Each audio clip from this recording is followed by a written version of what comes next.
This is the Bema Podcast with Marty Solomon. I'm his co-host, Brent Billings. Today we discuss what history is, what it isn't, and give some disclaimers about our intentions with Session 5. Yeah, it'll be a short little conversation today, I think.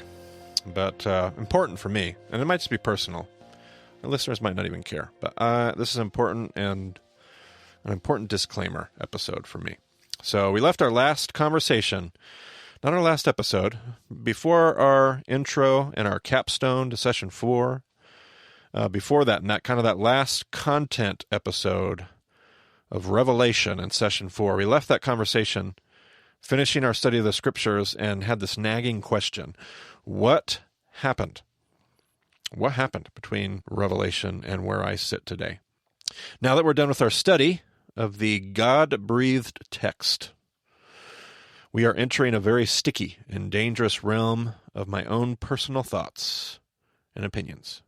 I like a lot better when I can just talk about the Scripture and talk about what the rabbis taught and lean on other people's authority. And now we're going to talk about history, and that's different. While my thoughts and opinions have certainly been at work in the previous discussions that we've had all throughout the study of the Scriptures in 100 and almost 200 episodes, I have taken solace in the fact that we were working on a discussion centered around the life-giving biblical narrative. But this question is incredibly important, this what happened question. And as a Bible teacher who works with college students, I'm deeply convicted that if we don't wrestle with these questions, we have done a huge disservice to our study of the text.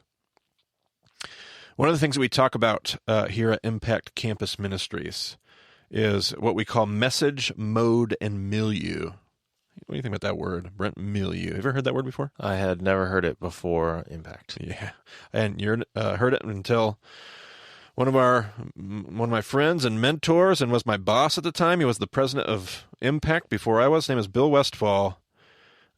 He was doing his dissertation work. He was getting his doctorate in global missional leadership, and as he wrote his dissertation, he was using these terms, message, mode, and milieu.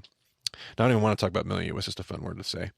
So, well, that's a terrible tease. You have to at least define it. Yeah, milieu is like, so the idea here is that you have a message, not a message, but there is a message. There is we're going to actually talk about this part. There is the story of God and his invitation to join. He's looking for partners. God's telling a story in the world, and he's looking for partners. That story didn't end in Revelation. We are still a part of that story today. And then there's the idea of mode, message mode, and milieu, message mode. Mode is the idea of just making sure that we're engaging our whole self. Not just learning, not just sitting and listening to a podcast, but hopefully this podcast enables you to go walk out your faith. And really it goes beyond that. Like Bill's point in his dissertation was that we as learners in our world, and we can't do this on a podcast, so we're limited here, but we learn best when you are engaging the whole self. When your body and your heart and your mind are simultaneously, not independently, but simultaneously engaged in the learning process, you learn in a completely different and a more holistic way. Would you say that was true on the Bema trip, Brent? Yeah, absolutely. Your body's engaged? Completely. You're physically learning a lesson. You're not just walking. You are learning a lesson while you walk. Right. At least when I'm doing my job. And then your heart is engaged, right? Yeah, certainly. And then your mind is engaged. Right. You're learning facts. You're being convicted and provoked emotionally, and you're all at the same time, and learning happens, and my life was radically changed in Israel because of that truth. So that's mode. And then there's milieu. And milieu is what we call intentional relationships with other people in the story. So there's the story that God is telling. We are a part of the story, but there are others in this story as well. And we want to make sure we have intentional relationships with other people in this great grand narrative, and not just of one brand or tribe or stripe, not just of one age demographic, or we need to have diverse relationships and a network of diverse relationships. So that's the idea of milieu. Milieu means an environment. Milieu is a network or an environment that you are a part of. That's what milieu means. So when we speak of message, let's go back to message. Message is the idea I want to actually bring up here. When we speak of message, the idea that we are trying to communicate is that we need to have an understanding of the whole story of God and his invitation to join that story. There is no way we can adequately address this invitation if we don't have an understanding of what happened in between the world of the Bible and the world that you and I traverse today. Which is why, Brent, we took all of that time at every capstone of every session. We took all that time to do what? What did we do? To review, to remember where we came from. Right. And that review, we say at the beginning of every single one of those reviews, it's so critical and essential because we have to have an understanding of the big picture and its contents. Not just like a couple sentences, but we need to understand how the story has worked in the past, what happened throughout the history of God's people, what happened with Jesus, what happened when we applied Jesus, what happened since then. To have that kind of an understanding, the whole story of God, and his invitation to join. Church history is a part of that. Now, before I even go any further, we're going to link in the show notes a blog post that I wrote back in 2018. During 2018, I did some rotating blog series, and one of those blog series was called the Making an Impact series, and we went through kind of all the key terms of Impact Campus Ministries. What does disciple and discipleship mean? What does pursue, model, teach mean? What does message, mode, milieu? What do those things mean? And so one of the articles that I wrote for that, one of the posts in that series was the post on message. And so we're going to link that. You can go read that on your own time. I enjoyed writing that whole series. You could actually use the sidebar there in my blog if you wanted to see the whole series. You go back to January of 2018 and just follow the series on through the year and see what we did there. But anyway, so that's message. Message is important because we need to understand the whole story of God and how he's looking for partners. And so because of this, I want to wrap up our body of work here with session 5. I want to engage this whole story of God, including the last chapter of this story. I want to engage that now. And it's important before we do that, Brent, there are 3 things I need to say. I need to get off my chest. I need to make sure that people understand. There are 3 things I want to point out. Number 1, I am not a historian. I am not an expert in the field of church history, at least vocationally. Do I have a passion for history? Obviously. Have I given my whole life to it? Sure. Am I a part of a vetted academic institution that has given me a PhD? No. Brent Billings, are you a historian? Absolutely not. And I am shamefully deficient in history. I did not care about history at all when I was in school, and now today I'm like, it's the one thing that I wish I would have spent all of my time on. Right. So I want to make sure that before we even get started, we acknowledge that together. Both of us here as hosting this, we're not historians. We're not experts in the field of church history. Have I studied church history considerably? Yes, as a part of my Bible college education, as a part of my personal study. Even today, am I still studying church history? Yes, I am. Am I an expert? No, I'm not an expert at all. I am indebted to the work of real experts, some of whom I've been able to study with personally, and some I have only read from a distance. Please do not quote me as a source in regard to church history. I am simply trying to take some of the things I have learned from others and think critically with all of you as listeners. Nothing more and also nothing less. So that's my first point. I'm not a historian. Number 2, every historian, whether they are an expert or not, like myself, no matter whether you're an expert or not, every historian tells a story. Every historian tells a story. There is simply no such thing as an unbiased rendering of history. Each one of us sees history through the lens of our own culture, language, experience, opinion, and conviction. I want you to know up front that I will be taking the parts of history that I believe tell the story in the most useful manner for our culture in this place and in this time. It is completely intentional and biased. But please do not ever believe anyone who doesn't affirm that very truth in their telling of history. All renderings of history have a story to tell, and all historians are storytellers. When we saw that with Samuel and Kings versus the Chronicles story. Yes, exactly. Because history for the Jews fell in which portion of Scripture, Brent? In the middle. Yeah, in which between Torah, prophets, and writings, which part of it did it fall in? Well, the Samuel and Kings was in prophets. Prophets, But absolutely. then Chronicles was in writing. Writings. And you would just kind of think, if you just thought about it just briefly, you would want to say that all history kind of belongs where? The end. With the writings, right? It's just a writing. And yet they understood that history was prophetic in nature.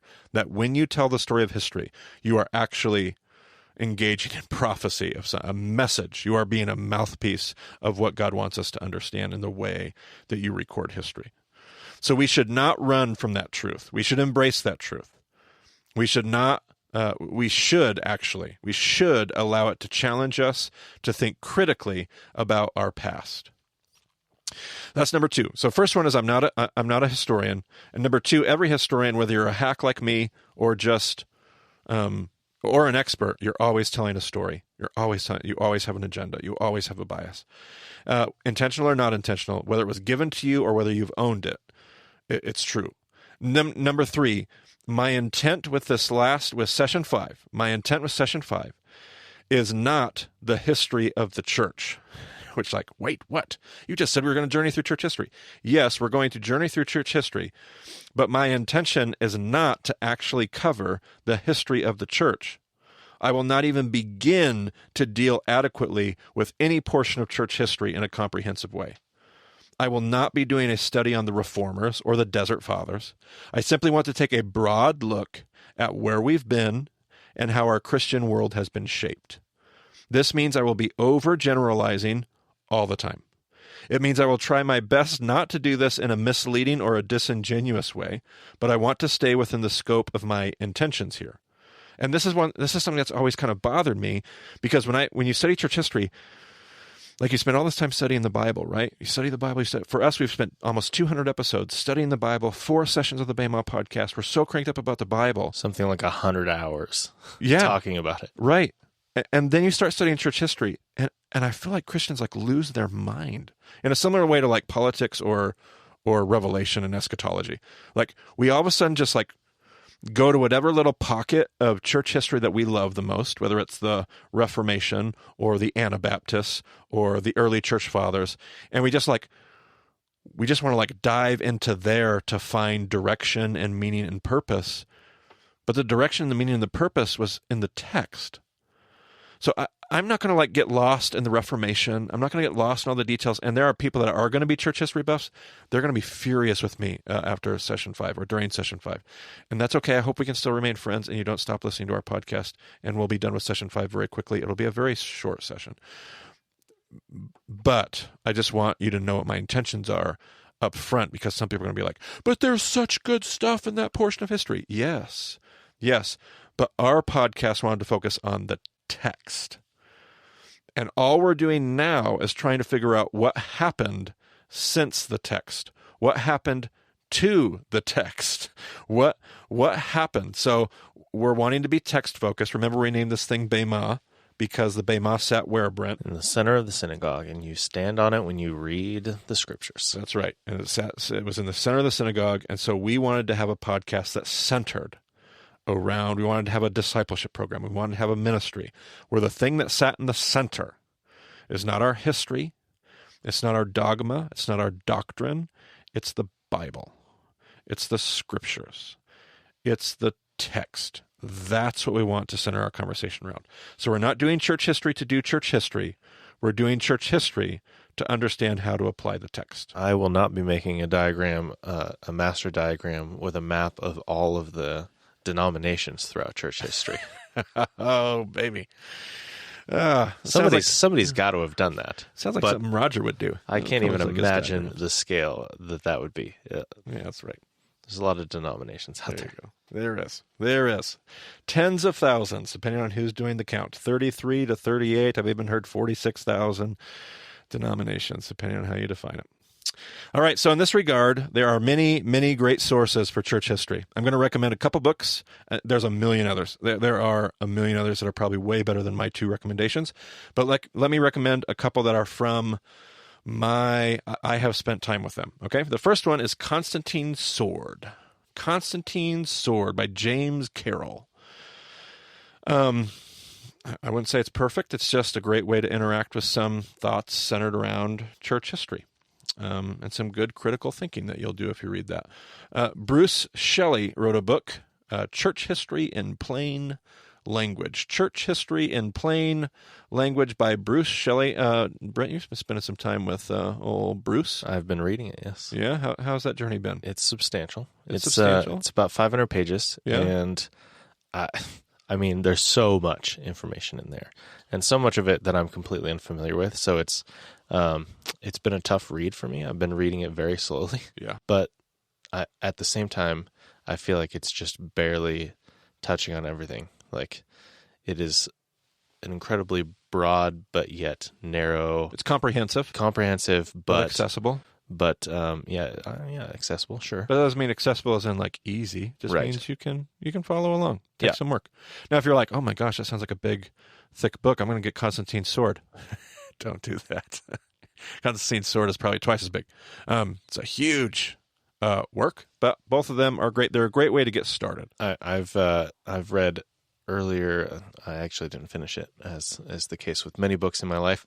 But I had a biography of William Tyndale. So like Ooh. several hundred pages about just the one guy, William Tyndale, who was translating the Bible into English back in the 1500s. Yeah. So, 500 pages, you're not going to get that much detail. Yeah. But it will at least give you if you can make it through the whole thing, it will give you a pretty good overview of what church history has been. Yeah, absolutely. And there, let me throw another one in there, Brent. Gusto Gonzalez wrote a 3-part, this is going to be even drier. It's going to be an even harder read, but it's 3 pretty substantial volumes. I'm going to guess about 400 pages each. He wrote a book, a series, 3-volume series called The History of Christian Thought.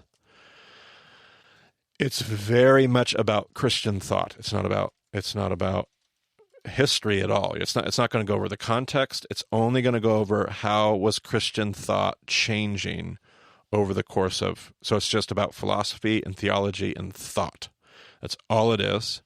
The first volume was excellent, talking about just the initial, like, he's even going to talk about the 5 responses, the Essenes, the Pharisees, the Sadducees. He does a little bit of that. He does, it was great. So that's another one. And then we've talked about the Christian History Project before. It's impossible to link in our show notes because it's this massive multi-volume thing. We're not even sure if it ever got finally. We have a hard time finding the later volumes. It was supposed to be 12 volumes that went through all of church history. I seem to lose track of them after about like volume 5 or 6. So maybe the project actually fell apart at some point. I will add a link so you can at least see what it is and maybe Yes. find it, but it has been difficult to find. Yeah, it's been some of my favorite. The first 3 volumes are what I'm familiar with. Just beautiful. It's visually beautiful. Very expensive though. So anyway, maybe utilize your library, your university library, and go from there. And on top of that, because I am an avid podcast consumer myself, I do enjoy podcasts, and I came across this one called The Fall of Rome. It's this guy Patrick Wyman. He has a PhD in the Fall of Rome. His dissertation was on communication and travel in the Roman world, something like that. He spent about 5 years studying 3,000 letters, figuring out who they were from and to, and what sort of dialogue different parts of the Roman Empire had, and how those things evolved over the course of Roman history. He doesn't speak a ton about Christianity. He has a couple of guests who come on and speak to that, but like the Roman ideal, the Roman world was a part of life for a huge portion of the world for a very long time, including the first 500, 600, 700 years of church history that we're going to be talking about. So it's pretty fascinating. Absolutely, without a doubt. And there are a ton of really great history podcasts. I'm not going to recommend any for a lot of reasons, but there are a ton of really good ones. A couple of really big names out there that do some really cool history podcasts. At least I've been told of it. I'm not an avid listener of any of them, but I have been told, just everybody I talk to is like, have you heard this history podcast? There's some great resources out there. Dig in. There are too many podcasts. I have probably 1,500 episodes on my phone in my backlog, and I'm just never going to get through them. It's terrible, but I love podcasts. So Yeah. yeah, I love making podcasts too, as you can probably tell at this point. We are a fan of the idea. All right, let's I'm going to wrap this thing up here. Let's close with this idea. I pointed out earlier in our time together back in session 4, the early Christians seemed to believe that the return of Christ was imminent. Like he was going to return within that generation. Like you see that in the scriptures. You see it in the writings of the early Christians. They thought Jesus was going to return within those like decades, not centuries, decades. So here's this question: were they wrong? And of course, everybody's going like, "Well, yeah, Marty, duh." I actually don't believe they were. I don't believe they were wrong.